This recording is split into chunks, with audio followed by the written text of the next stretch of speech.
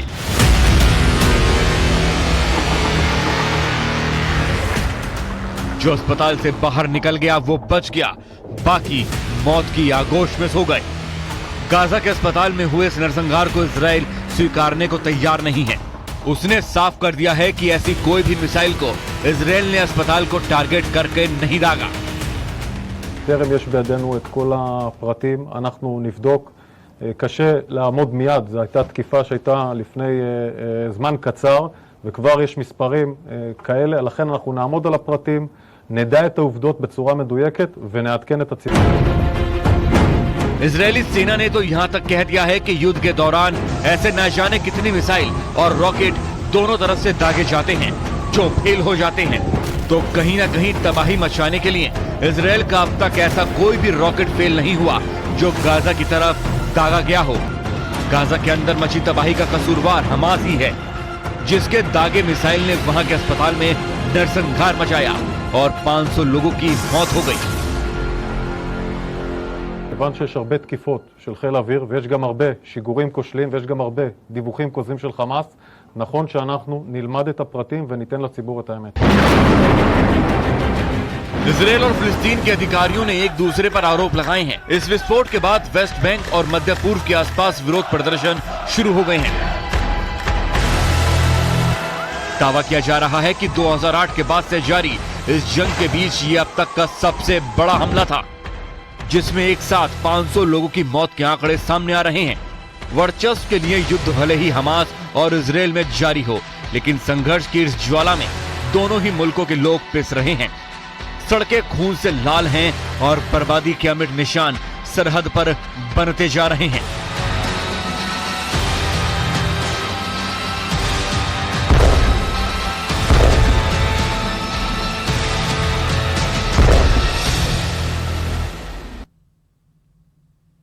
तो Israel Hamas पर प्रधानमंत्री नरेंद्र मोदी ने ट्वीट किया और लिखा है कि गाजा के अल अहली अस्पताल में जानमाल की दुखद हानि से गहरा सदमा पहुंचा। चल रहे संघर्ष में नागरिकों का हताहत होना गंभीर और निरंतर चिंता का विषय है। इसमें शामिल लोगों को जिम्मेदार ठहराया जाना चाहिए। तो गाजा में अस्पताल पर हमले पर देखिए प्रधानमंत्री नरेंद्र मोदी ने ट्वीट किया है और उन्होंने कहा है कि इसमें शामिल लोगों को जिम्मेदार ठहराया जाना चाहिए। प्रधानमंत्री नरेंद्र मोदी ने ट्वीट किया है गाजा के अल अहली अस्पताल में जान माल की दुखद गहरा सदमा इससे पहुंचा है और चल रहे संघर्ष में उन्होंने लिखा है कि नागरिकों का हताहत होना गंभीर और निरंतर चिंता का विषय है। चलिए रुक करते हैं अगली खबर की ओर। फिलिस्तीन के लोगों के सबसे बड़े दुश्मन खुद हमास के आतंकवादी बने हुए हैं, क्योंकि इजराइल डिफेंस फोर्स ये दावा कर रही है कि दुनिया ने जो राहत सामग्री और फ्यूल गाजा के आम लोगों के लिए भेजा था वो आतंकियों के पास पहुंच रहा है और यही वजह है कि इजराइल राहत सामग्री को गाजा पहुंचने में अड़ंगा लगा रहा है।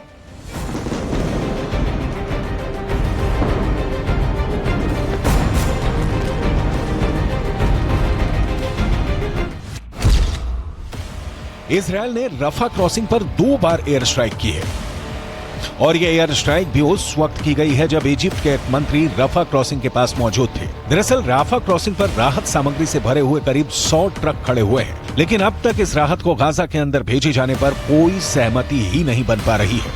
रफा क्रॉसिंग को खोलने की चर्चा पिछले 48 घंटों से चल रही है, लेकिन इजरायल की एयर स्ट्राइक एक धमकी की तरह मानी जा रही है।